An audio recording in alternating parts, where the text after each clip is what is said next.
William de Corbeil or William of Corbeil was a medieval Archbishop of Canterbury. Very little is known of William's early life for his family, except that he was born at Corbeil in the outskirts of Paris and that he had two brothers. Educated as a theologian, he taught briefly before serving the bishops of Durham and London as a clerk and subsequently becoming a canon, a priest who lived a communal life. William was elected to the See of Canterbury as a compromised candidate in 1123, the first canon to become an English archbishop. He succeeded Ralph Descures, who had employed him as a chaplain. Throughout his archbishopric, William was embroiled in a dispute with Thurstan, the Archbishop of York, over the primacy of Canterbury. As a temporary solution, the Pope appointed William the papal legate for England, giving him powers superior to those of York. William concerned himself with the morals of the clergy, and presided over 3 legatine councils, which among other things condemned the purchase of benefices of priesthoods, and admonished the clergy to live a celibate life. He was also known as a builder. Among his constructions is the keep of Rochester Castle. Towards the end of his life, William was instrumental in the selection of Count Stephen of Boulogne as King of England, despite his oath to the dying King Henry I that he would support the succession of his daughter, the Empress Matilda. Although some chroniclers considered him a perjurer and a traitor for crowning Stephen, none doubted his piety. Early life. William de Corbeil was probably born at Corbeil on the Seine, possibly in about 1070. He was educated at Laon, where he studied under Anselm of Laon, the noted scholastic and teacher of theology. William taught for a time at Laon, but nothing else is known of his early life. All that is known of his parents or ancestry is that he had 2 brothers, Ranulph and Helgot. His brothers appear as witnesses on William's charters. William joined the service of Ranulph Flambard, Bishop of Durham, as a clerk, and was present at the translation of the body of St. Cuthbert in 1104. His name appears high in a list of those who were present at the event, implying that he may have held an important position in Flambard's household, but appended to his name is subsequently Archbishop, suggesting that his inclusion could have been a later interpolation. He was a teacher to Flambard's children, probably in about 1107 to 1109, but at some unknown date William appears to have transferred to the household of the Archbishop of Canterbury. Between 1107 and 1112 he went to Laon and attended lectures given by Anselm of Laon. By 1116 he was a clerk for Ralph Descures, Archbishop of Canterbury, with whom he travelled to Rome in 1117 when Ralph was in dispute with Thurstan, the Archbishop of York, over the primacy of Canterbury. In 1118, William entered the Augustinian order at Holy Trinity Priory in Aldgate, a house of canons rather than monks. Subsequently he became prior of the Augustinian Priory at St. Osyth in Essex, appointed by Richard de Beaumes, Bishop of London, in 1121. Election as Archbishop. After the death of Ralph Descures in October 1122, King Henry I decided to allow a free election, with the new primate to be chosen by the leading men of the realm, both ecclesiastical and secular. The monks of the cathedral chapter and the bishops of the kingdom disagreed on who should be appointed. The bishops insisted that it should not be a clerk, but Canterbury's monastic cathedral chapter preferred a monk, and insisted that they alone had the right to elect the archbishop. However, only 2 bishops in England and Normandy were monks, and no monks other than Anselm of Canterbury, Ernulf, and Ralph Descures had been elected to an English-Norman see since 1091. Recent precedent therefore favoured a clerk. King Henry sided with the bishops, and told the monks that they could elect their choice from a short list selected by the bishops. Perhaps unsurprisingly, the list contained no monks. On the 2nd of February and the 4th of February 1123, William was chosen from among 4 candidates to the See of Canterbury. The names of the 3 unsuccessful candidates are unknown. He appears to have been a compromised candidate, as he was at least a canon, if not the monk that the chapter had sought. William was the first Augustinian canon to become an archbishop in England, a striking break with the tradition that had favoured monks in the See of Canterbury, although most contemporaries would not have considered there to be much of a distinction between monks and canons. William's election still occasioned some trepidation among the monks of the Canterbury chapter, who were alarmed at the appointment, since he was a clerk. Primacy dispute. William, like every other Canterbury archbishop since Lanfranc, maintained that Canterbury held primacy in essence, overlordship over all other dioceses in Great Britain, including the Archbishopric of York. Thurstan had claimed independence, and refused to consecrate William when the latter demanded recognition of Canterbury's primacy. The ceremony was performed instead by William's own suffragan bishops on the 18th of February 1123.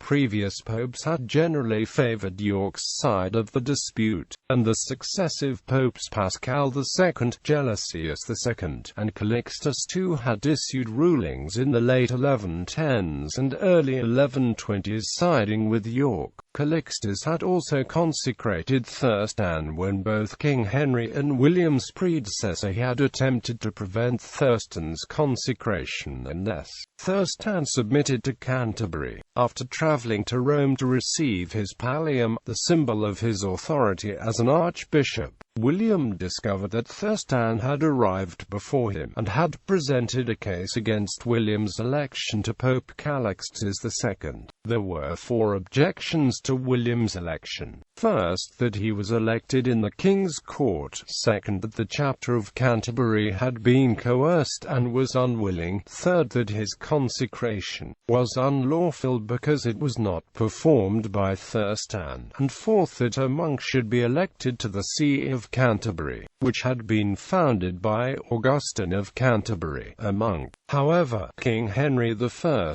and the Emperor Henry V, Henry I's son-in-law, persuaded the Pope to overlook the irregularities of the election, with the proviso that William swore to obey all things that the Pope imposed upon him. At the conclusion of the visit, the Pope denied the primacy of Canterbury over York, dismissing the Canterbury Cathedral chapter's supposed papal documents as forgeries. The outcome was in accordance with most earlier papal rulings on the primacy issue, which involved not taking sides and thus reinforcing papal supremacy.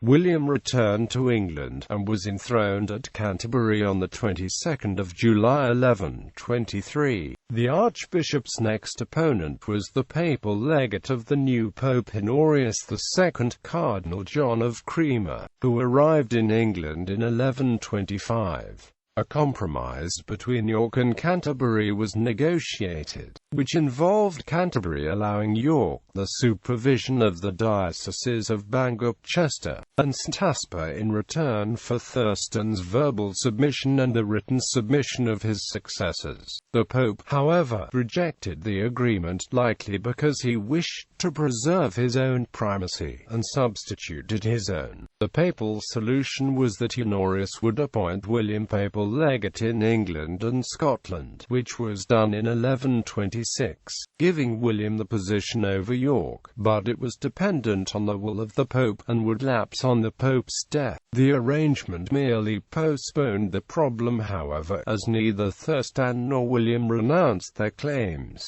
At Christmas, at a royal court, Thurstan unsuccessfully attempted to claim the right to ceremonially crown the king as well as have his episcopal cross carried before him in Canterbury's province. As a result of his lengthy dispute with Thurstan, William travelled to Rome more frequently than any bishop before him except for Wilfrid in the 7th century.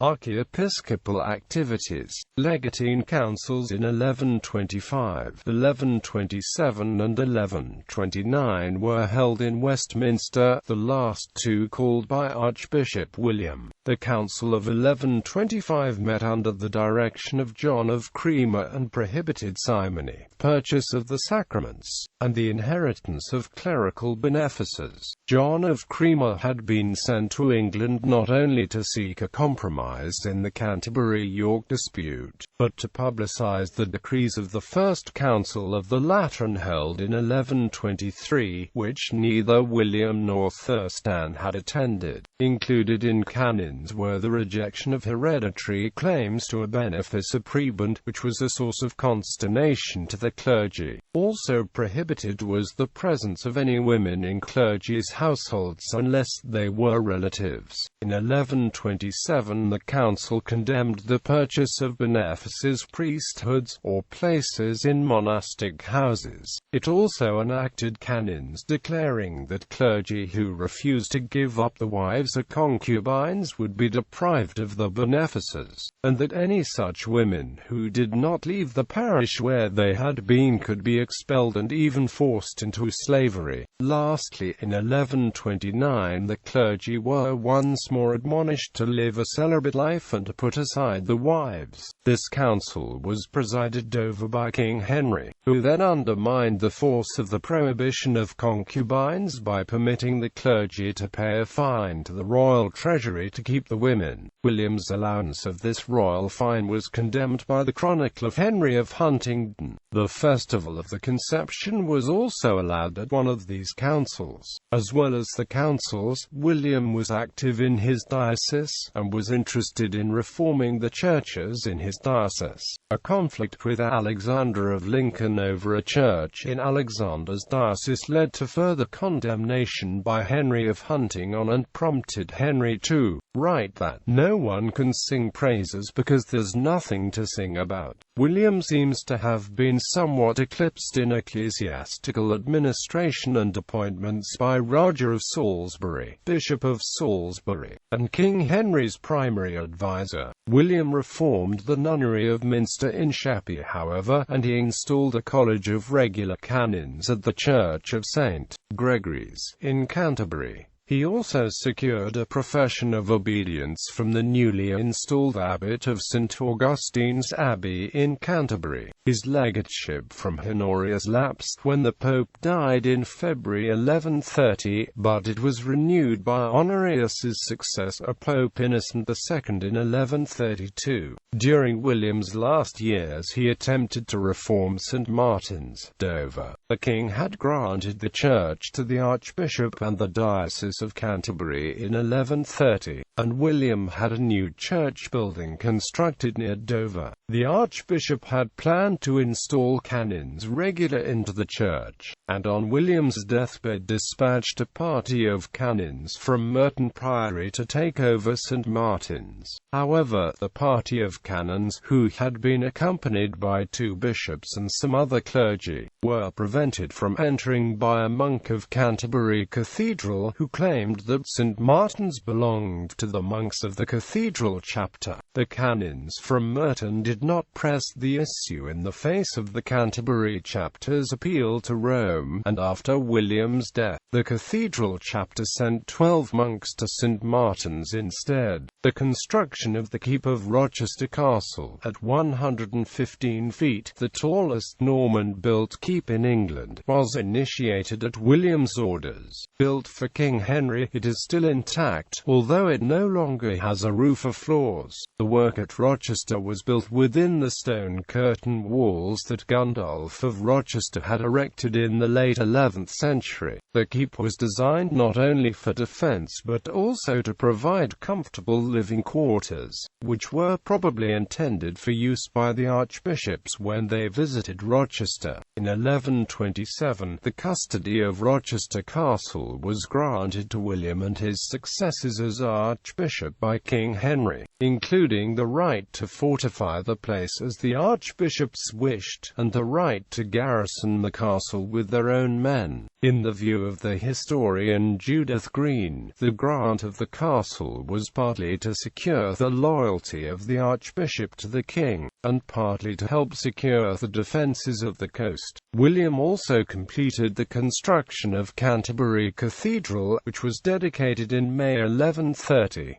Final years. The Archbishop swore to Henry I that he would support Henry's daughter Matilda's claim to the English throne, but after Henry's death he instead crowned Stephen on the 22nd of December 1135. He was persuaded to do so by Henry of Blois, Bishop of Winchester and Stephen's brother, and Roger of Salisbury, Bishop of Salisbury. The bishops argued that Henry had no right to impose the oath, and that the dying king had released the barons and the bishops from the oath in any event. The royal steward, Hugh Bigod, swore that he had been present at the king's deathbed and had heard the king say that he released the oath. William did not long outlive Henry, dying at Canterbury on the 21st of November 1136.